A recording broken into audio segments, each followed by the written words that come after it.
एकादशी पारण की पौराणिक कथा।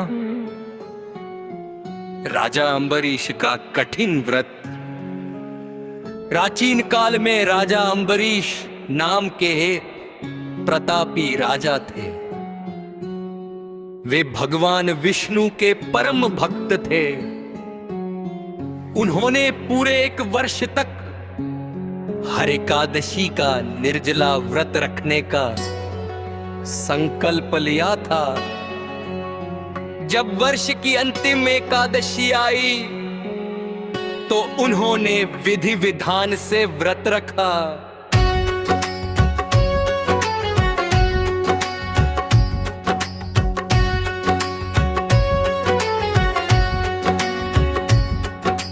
महर्षि दुर्वासा का आगमन।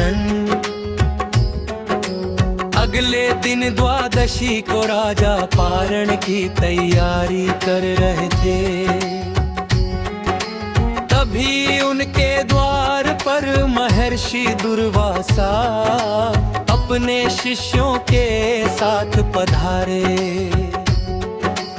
राजा ने उनका स्वागत किया और उनसे भोजन ग्रहण करने का आग्रह किया। दुर्वासा ऋषि ने कहा, राजन, मैं अभी नदी में स्नान करके आता हूँ, तब तक आप प्रतीक्षा करें। धर्म संकट पारण का समय, दुर्वासा ऋषि स्नान करने चले गए।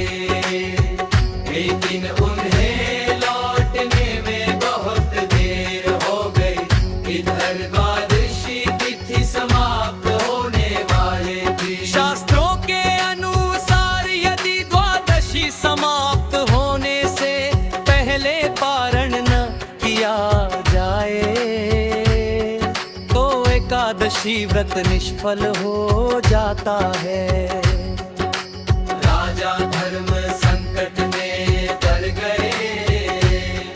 यदि वे भोजन करते तो ऋषि का अपमान होता, और यदि नहीं करते तो व्रत टूट जाता।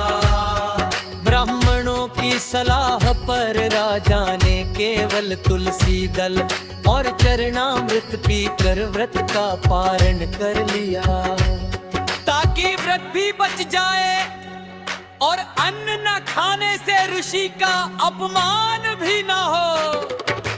क्या ऋषि दुर्वासा का क्रोध, जब दुर्वासा ऋषि लौटे तो उन्हें अपनी योग शक्ति से पता चल गया कि अम्बरीश ने उनके आने से पहले ही पारण कर लिया है।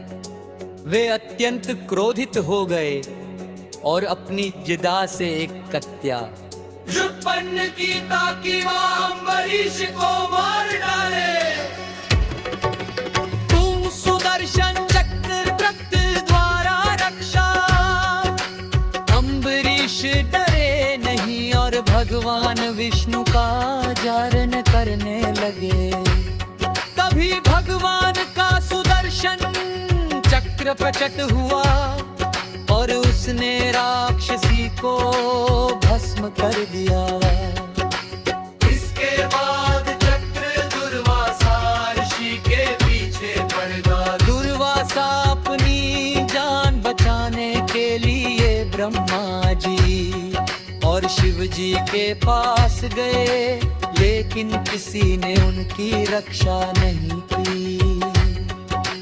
अंत में वे भगवान विष्णु की शरण में पहुँचे।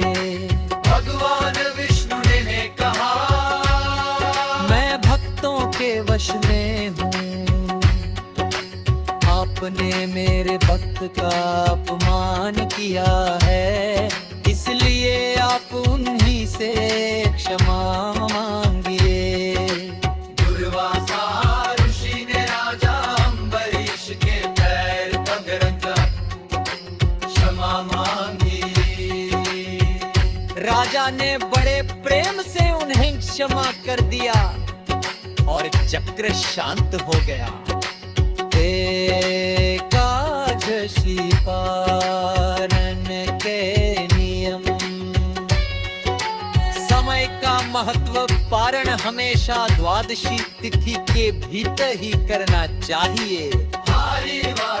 द्वादशी तिथि की पहली एक चौथाई अवधि